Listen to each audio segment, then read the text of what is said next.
Everybody wants to be the star player. Often, the flashy and aggressive brawlers are the ones who make highlight reels and get the attention. But today, I'm here to show what actually makes the backbone of so many successful teams in Brawl Stars. Let's talk support brawlers. In Brawl Stars, every brawler is divided into 7 classes. Some are more straightforward on their roles, such as damage dealer, where it's in the name. Your job is to be a main source of weakening enemy brawlers. Assassins are in your face, apply pressure, and get valuable takedowns for your team. These are often the brawlers that make the in-game highlights and earn the star player. But that doesn't mean they're always the best pick. No brawler is perfect, except my favorite brawler, Gale, and there are costs to having high stats in some categories. Take Colt for example. He's got long range and a fast reload, but to make up for this, he has a normal movement speed, only 5600 health, and a skinny attack width. He has his strengths, the amount of damage he can deal, but he has some weaknesses and counters as well. Support brawlers are no different. They're oftentimes not going to be contending in the star player category like these previous 2 roles, and I think this often makes players believe they're not as strong or valuable in Brawl Stars. But kills and damage aren't their job. Support characters are masters of buffs and healing. In fact, I think it might be concerning if your team's support brawler was leading in these categories because either 1, the support characters aren't focusing on their role enough, or 2, the teammates are playing super poorly. But I am a sucker for an offensive screeching solo Poco. There is a huge discrepancy amongst casual and pro players regarding support brawlers. Casual players are less likely to select them because supports are less flashy and sometimes not as fun to play, which is completely fair. Ultimately, play what you enjoy. But if you're somebody interested in climbing the new rank 2.0 or forming super teams for deep pushes on ladder, this should be a focus for you. Compositions are everything in Brawl Stars. I can't tell you how many pros I've spoken to in the past that say the draft is 60 or 70% of a team's success in a match, meaning a lot of the work is done before you even enter the lobby. You should be looking out for these unsung heroes in Brawl Stars. In fact, the most picked brawler in Legendary and Masters lobbies for the final month of Ranked was Gus, a support brawler. Why? Because great players have recognized his versatility and how much of an asset he can be on any team. Gus doesn't obliterate opponents with damage. His damage is good, but not special. But he more than makes up for it with his very long range and a super that adds a lot of health to your teammates. This is where Gus shines. Health points are a very underrated aspect of Brawl Stars, and adding 5,000 of them mid-fight to a teammate changes losing interactions to winning ones. And I think another misconception is that it's not always easy to play support brawlers. Timing and when you use your super matters just as much as any other brawler. Just like how a Gus bubble can save a game, a missed one can also lose the game. Using support brawlers isn't a new concept in Brawl Stars either. Brawlers like Max have stayed relevant in competitive Brawl Stars for years, not only because of her mechanical skill expression, but mostly because her super speed changes the momentum of any game. Max can help you survive being pinned in your spawn, grant you an advantage to kick off overtime,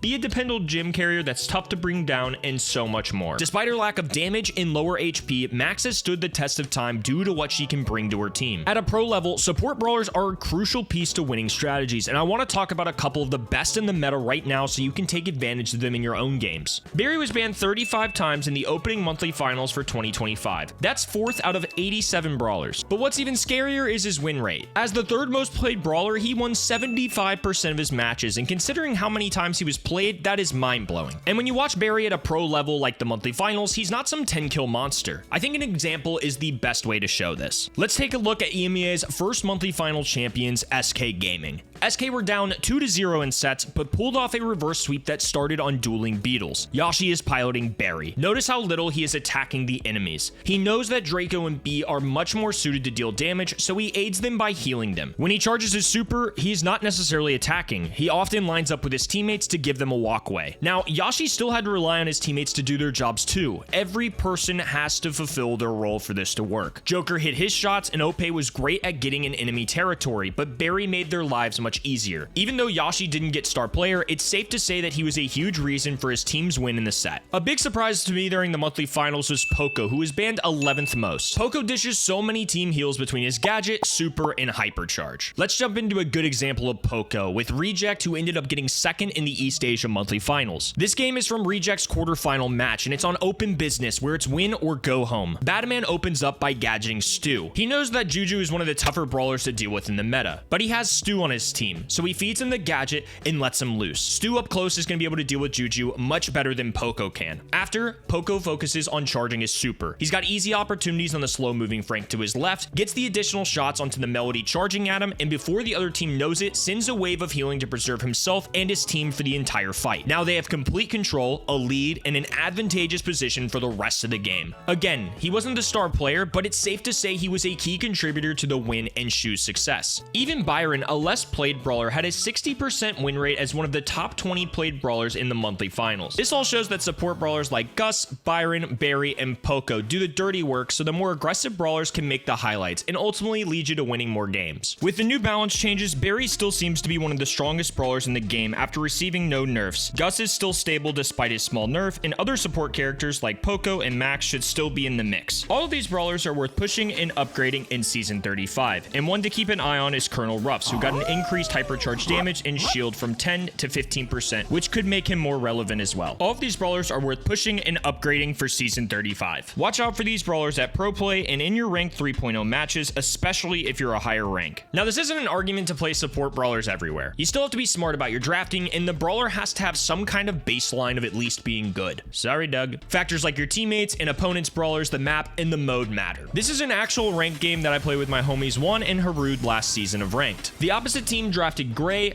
Draco, and Poco. It's a great cheesy ladder strat, but into good players like Juan on the Frank and into Bruce the Bear, there's really nothing that the enemy team can do. The second we have control, we just shut them down, even to the point where they're quitting the game. Drafts are never easy, and too much of a good thing can still lead to a loss. I think even pro players get carried away with this sometimes. This month in East Asia, Kit was played 8 times and won twice. While I don't think Kit is a bad brawler, I think utilizing him on maps like Kaboom Canyon is pretty tough, especially at the highest level. Let's take a look at Crazy Raccoon versus Effort Results quarterfinal match in East Asia. Kit and Daryl's pairing is very strong, but in this matchup, they have a Colette on the other end. Colette is going to be a great anti-tank counter, even with the heals of Kit, and on top of that, Colette is also fantastic at dealing damage on the high safe. Along with this, the third brawler for Effort Result, Belle, is a solid control and long-range option for this map. I actually like Belle's matchup into Colette because she outranges her, but like Kit, she is not great for high bursts of damage onto the heist safe. This meant that they had to rely on Daryl for heist safe damage and Kit to constantly power him up to get there. It's just too much of an ask for me to get Belle to never give up control, Daryl to deal with the tough matchups while shredding the safe, and Kit to constantly keep Daryl afloat with heals and after his gadgets run out. Even for some of East Asia's best, this is an example of where the draft can make a huge difference. Like all brawlers, support characters need a healthy balance for sure, but considering the success rate at higher levels, I don't think support brawlers are utilized nearly enough in other ranks. In fairness, it's not easy. Like I said, one misstep can cost a team, but buffs and heals can change games. And where I see most people go wrong with this is when players try to make a support character something they're not. Not every character is built to light up the kill feed, but if there was an assist stat, you best bet support brawlers would be topping the list. So I encourage you all to give support characters a try. They're great brawlers to add to your arsenal, and who knows, you may find yourself having more success in your next rank push or ladder grind. Thanks for watching, and if you enjoyed the video, like the video. It's the easiest way to tell me in the YouTube algorithm that this is the kind of stuff you guys enjoy. I tried something completely new, and it was a topic I wanted to tackle after the monthly finals, so I'd appreciate some feedback in the comment section. Appreciate y'all, and see ya in the next one.